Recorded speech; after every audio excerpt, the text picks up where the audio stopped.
पीड़ा मोर घर माँ बिना दो आन सका बैठले मोर गरीबी के जीना दो। 2 दिन की जिंदगी माँ मीठा बोली बोले दो तोर घर माँ माची पीड़ा मोर घर माँ बिना दो आन सका बैठले मोर गरीबी के जीना दो।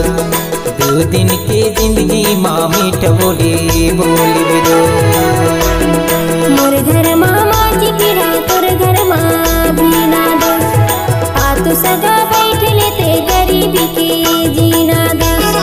2 दिन की जिंदगी में मीठा बोली बोले रे दो मोर घर माँ माची पीड़ा तोर घर माँ बिना दो आ तो सगा बैठ लेते गरीबी के जीना दो।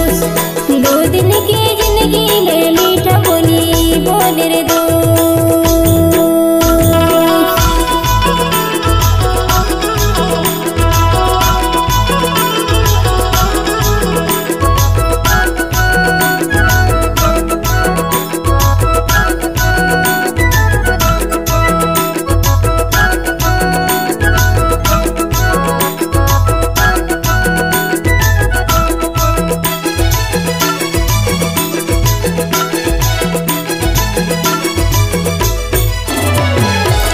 दुख के आंसू चिन्हावे नहीं संगी चिन्हावे नहीं गा भैरी ये दुनिया जियावे नहीं संगी जियावे नहीं गा। सुख दुख के आंसू चिन्हावे नहीं संगी चिन्हावे नहीं गा भैरी ये दुनिया जियावे नहीं संगी जियावे नहीं गा। लोटा भर पानी ने ना मने भरे पीना दो आन सगा बैठले मोर गरीबी के जीना दो। 2 दिन की जिंदगी माँ मीठा बोली बोले दो।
माटी के काया संगी झन करे अभिमान भैया झन करे अभिमान। धन दौलत मोह माया ये लते हजान संगी ये लते हजान। माटी के काया संगी झन करे अभिमान भैया झन करे अभिमान। धन दौलत मोह माया ये लते हजान भैया ये लते हजान। 2 दिन की जिंदगी माँ हंसी खुशी जीवे दो आन सगा बैठले मोर गरीबी के जीना दो। 2 दिन की जिंदगी माँ मीठ बोली बोले दो मोर घर माँ माची पीड़ा तोर घर माँ बिना दो आ तो सगा बैठ लेते गरीबी के जीना दो। 2 दिन की जिंदगी में मीठा बोली बोले रे दो मोर घर माँ माची पीड़ा तोर घर माँ बिना दो आ तो सगा बैठ लेते गरीबी के जीना दो।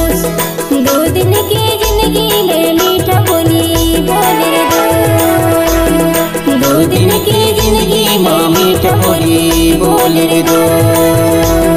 2 दिन की जिंदगी माँ मीठा होली बोल रे दो। 2 दिन की जिंदगी माँ मीठा होली बोल रे दो।